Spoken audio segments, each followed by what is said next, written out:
नमस्ते बच्चों, आज हम सभी संस्कृत वर्णमाला के बारे में जानेंगे। इससे पहले एक वीडियो मैंने डाला था जिसमें हिंदी वर्णमाला के बारे में मैंने विधिवत जानकारी दी थी।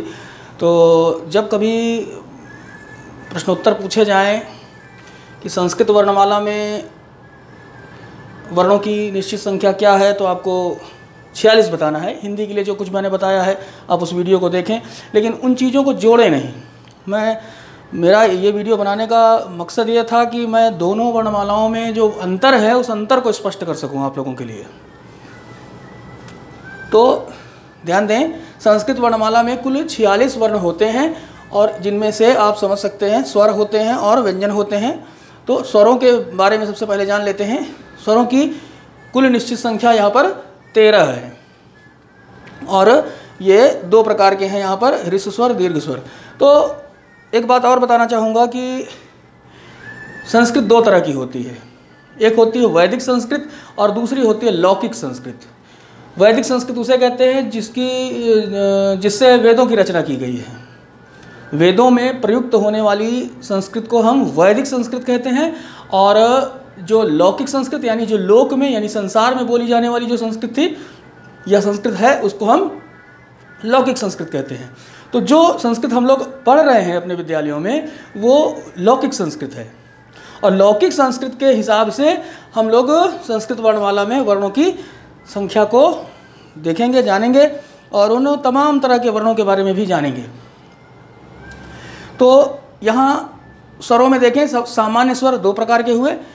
एक ह्रस्व स्वर अ, ई, उ, री और लृ। हिंदी वर्णमाला में लृ स्वर आपको देखने को नहीं मिलता है, लेकिन यहाँ पर आपको लौकिक संस्कृत में ये लृ स्वर देखने को मिल रहा है। दीर्घ स्वर आ, ई, उ और री, यानी एक ये री है, ये हिंदी में है, ध्यान दीजिएगा, हिंदी में ये री है, लेकिन हिंदी में ये इसका दीर्घ रूप नहीं मिलता। लौकिक संस्कृत में लृ है, लेकिन लौकिक संस्कृत में लृ का दीर्घ रूप नहीं मिलता। जबकि अगर हम वैदिक संस्कृत की बात करें तो वैदिक संस्कृत में हमको लृ का दीर्घ रूप भी मिलता है। लेकिन बात चूंकि लौकिक संस्कृत की हो रही है, इसलिए यहाँ पर इस लृ को हम नहीं रखेंगे, इसको यहाँ से हटा देंगे। ध्यान से बातों को समझिएगा। तो ये ह्रस्व स्वर हैं जिन्हें हम मूल स्वर भी कहते हैं। लगभग चीज़ें हिंदी वर्णमाला के समान ही है, लेकिन जो अंतर है उन अंतरों को स्पष्ट करने के लिए ये वीडियो बनाया जा रहा है। तो ह्रस्व स्वर जिसको हम कहेंगे मूल स्वर, इन्हीं मूल स्वरों के किस मदद से इनके दीर्घ रूपों का निर्माण होता है। यानी अगर हमको अ से इसके दीर्घ रूप का निर्माण करना है तो पहली बार हमको ह्रस्व आ को ह्रस्व आ से जोड़ना होगा और इसका दीर्घ रूप आ तैयार होगा। अब इसके बाद किसी भी रूप से, किसी भी तरीके से आप इसका दीर्घ रूप तैयार कर सकते हैं, लेकिन पहली बार में दो ह्रस्व आ आपस में आमने सामने आएंगे और फिर उसका दीर्घ रूप तैयार हो जाएगा। यही चीज़ ई पर, ऊ पर, री पर और लृ पर भी लागू होती है। ये इनके दीर्घ रूप हो गए। मैंने आपको बता ही दिया था पहले ही कि री का दीर्घ रूप आपको मिलेगा, लृ का नहीं मिलेगा। इसके अतिरिक्त ये संयुक्त स्वर है। ये संयुक्त स्वर कैसे हैं? अभी आपने देखा कि दो सजातीय वर्ण, यानी अ या आ के सामने आ आया या आ के सामने अ आया, यानी एक ही जाति के ये स्वर हैं। लेकिन जब कभी ए का निर्माण करना है, जैसे तो ए का मतलब हो जाता है आ धन ई बराबर ए। जैसे संधि करते हैं ना, रमा ईश, देखिए आ और ई यही संधि है। आ और ई मिलकर के यहाँ पर ए हो जाया करता है। बाद में इन दोनों स्वरों को लेकर के हम रमेश लिख देते हैं। तो ये हो गए संयुक्त स्वर। चूंकि ये विजातीय स्वरों के योग से बनते हैं, इस वजह से ये संयुक्त स्वर है। इसके बाद देखिए व्यंजन। व्यंजनों में इनकी कुल संख्या 33 बताई गई है। 33 है। क वर्ग, च वर्ग, ट वर्ग, त वर्ग और प वर्ग मिलाकर के 25 जो हैं ये वर्ण हैं, इनको हम कहते हैं स्पर्श व्यंजन। इनको हम स्पर्श व्यंजन कहते हैं। अच्छा, इसके बाद आखिर में आते हैं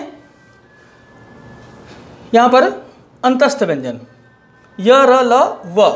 ये अंतस्थ व्यंजन क्यों है? क्योंकि ये स्वरों और व्यंजनों के बीच स्थित हैं। अभी देखिए मैंने अयोगवाह को अलग रखा हुआ है। ये जो स्वर बताए मैंने, उन स्वरों में मैंने अंग और आह को नहीं बताया है, ठीक है, इसकी चर्चा अभी करेंगे। तो अंतस्थ वर्ण जो है कौन से हैं? जो कि स्वरों और व्यंजनों के बीच स्थित हो, यानी य, र, ल, व। इसके अलावा ऊष्म व्यंजन यानी कि श, स, ख, श, ह, यानी इनके उच्चारण में हमारे मुख से जो वायु निकलती है, घर्षण के साथ निकलती है, यानी ऊष्मा निकलती है, इस वजह से इन्हें हम ऊष्म वर्ण कहते हैं। अयोगवाह जिनकी गणना ना तो स्वरों में हो और ना ही व्यंजनों में हो। ये याद रखने की एक ट्रिक है। जो अंतस्थ हैं जो अंतस्थ वर्ण हैं वो स्वरों और व्यंजनों के बीच स्थित हैं, ओके, अंतस्थ। लेकिन जो अयोगवाह हैं वो क्या है? ना तो इनका योग स्वरों में होता है और ना ही इनका योग व्यंजनों में होता है, इसलिए ये अयोगवाह कहे जाते हैं। और फिर है संयुक्त व्यंजन। संयुक्त व्यंजन यानी क्ष, त्र और ज्ञ।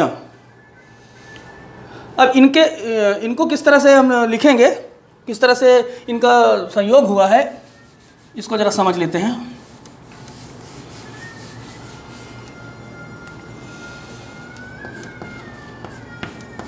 क और मूर्धन्य श के योग से हम बोलते हैं क्ष। इसके अलावा त्र, तो त और र के योग से बनता है त्र। और ज्ञ, ज धन य बराबर ज्ञ। हलंत क्यों लगाया गया यहाँ पर? क्योंकि अभी यहाँ पर कोई भी स्वर नहीं डाला गया है। स्वर अगर लगाएंगे तो कोई भी स्वर लगाएंगे तो उसकी मात्रा लग जाएगी, यानी क में अगर हम हलंत हटा दें तो इसका मतलब यहाँ पर स्वर आ जाएगा। इसके बाद अगर हम हलंत हटा करके आगे दीर्घ आ कर दें तो ये का हो जाएगा। तो ये तो आगे की प्रक्रिया है। फिलहाल यहाँ पर हम स्वर रहित व्यंजनों को ही इस तरह से लिखेंगे। मेरी समझ से इस वर्णमाला को लेकर के कोई कन्फ्यूजन आपको नहीं होगा। मैं फिर से उन चीज़ों को दोहरा देता हूँ जिनको लेकर के समस्याएं आती हैं लोगों के मन में। जो संस्कृत वर्णमाला है, री स्वर को लेकर के आप समझ जाइए। री स्वर हिंदी में री स्वर तक हम कहेंगे ये 4 मूल स्वर हैं।